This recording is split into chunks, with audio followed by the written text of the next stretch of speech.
Every time I hear Jay Gruden talk about the receivers, he'll talk about Terrell Pryor.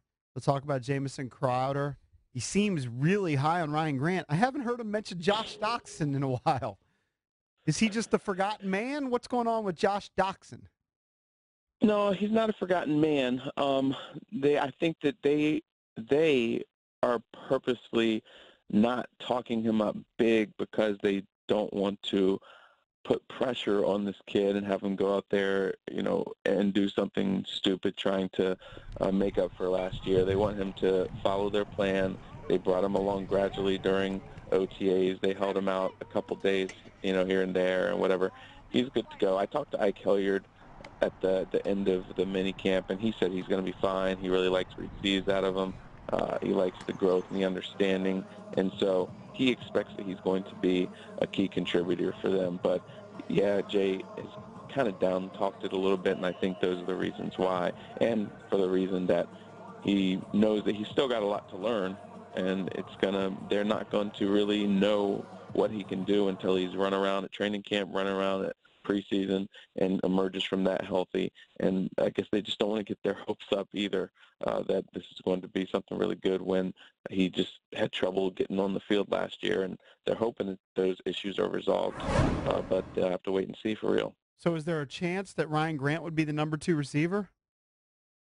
No. Well, Jamison Crowder, they're going to open up in any 2 receiver sets. It's going to be Crowder on one side and Pryor on the other. Then when they go 3 receiver sets, Crowder will slide to the inside. Is there a chance that that third guy that takes over would be Ryan Grant? I mean, I guess for a while until Josh Doctson is really up to speed. But I think the Redskins are better off if Doctson, a healthy Doctson, is that guy that joins Crowder and Pryor on the field. I mean, he's bigger, he's stronger, he's faster, he's more athletic. He's got a wider catch radius. Yes, I mean, they really like Ryan Grant. I mean, Ike Hilliard, he'll tell you he probably loves him more than Ryan Grant's mother loves him. So he's a hardworking kid, so he's going to get his opportunities. But I think that this offense is better if you have Josh Doctson healthy there. But starting out in training camp, sure, you're probably going to see Ryan Grant over there. But you're hoping by the end of the preseason that Doctson has emerged to that spot. So someone on the mailbag in the Post asked you about Josh Norman's contract, and Josh Norman signed a 5-year, $75 million contract with the Skins after the Panthers pulled the franchise tag. And he got 49% of his deal, $37 million to be exact, in the first 2 years, and he's making $51 million over the first 3. But this is a team-friendly contract, correct? Because I think you talked, you responded in the mailbag that the Skins can opt out of this deal after this season. Can you clarify all that? Yeah, so it does have a clause for them to get out of it. So say that he goes out there this year and, he's making a lot of money and just really is not playing like up to their expectations and, hasn't made the shutdown type of impact that they were hoping when they gave him this deal. Yeah, they can get out of this thing, and he would go elsewhere next year. But they have to do it by, I think it's the 5th day of the league year, and then the guarantee for the next year kicks in.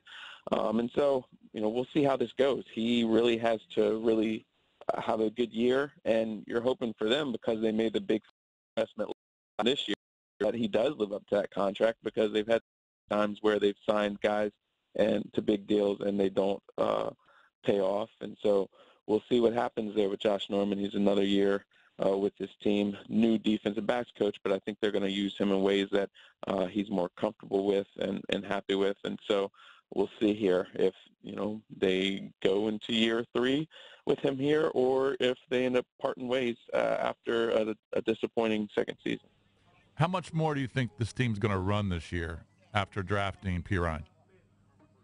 I mean, it's still a Jay Gruden coach team. I don't think they're going to, they'll pick their spots and everything, but he's never been a guy that's run the ball a whole lot, not when he was the offensive coordinator in Cincinnati, and not here when he had Alfred Morris. And, last year they ran some. They ran enough to run, to do it, but I don't think you're going to see a shift in philosophy where they're not passing as much and really pounding the ball a lot. I think that there will be times where you'll see them feature Pirine, in certain, maybe it's goal line or short yardage situations, or maybe they'll be, go after it that way. But I think that primarily they're still going to throw the ball a whole lot. With this offense, the way that they go at it with Kirk Cousins, getting the ball out quickly, they're content to mix in the run, and then rather than, like, some teams will run to set up the pass, they'll pass, go down the field 5, 6 yards here, boom, boom, boom, sprinkling the run, pass, run. But, they're not a Mike Shanahan team that is going to pound the ball on first down and second down, then set up the play action and keep going at it that way. They just kind of just have a different type of mindset. Former quarterback, I guess, he likes to throw the ball around, and they try to go for balance, but passing is still their preference.